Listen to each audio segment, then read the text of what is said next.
હવામાન નિષ્ણાત અંબાલાલ પટેલની ચોમાસા અંગે મોટી આગાહી। આજથી મહારાષ્ટ્રના ભાગોમાં ચોમાસું થશે સક્રિય। 10 જૂનની આસપાસ વલસાડ પહોંચશે ચોમાસું।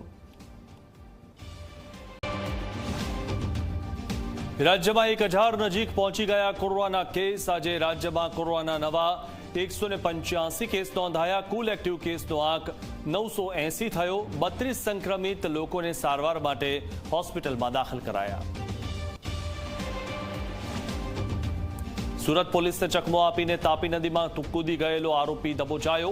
નદી વચ્ચેની ઝાડી ઝાંખરાવાળી જગ્યામાં આરોપી ગુમ થતા પોલીસે ડ્રોન ઉડાડીને આરોપી મુકેશ ઉર્ફે ગોવિંદ સરવૈયાની ધરપકડ કરી।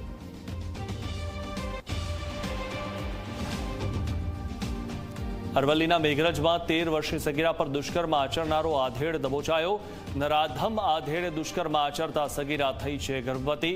પરિવારે ફરિયાદ નોંધાવતા પોલીસે 24 કલાકમાં આરોપીને પકડી પાડ્યો।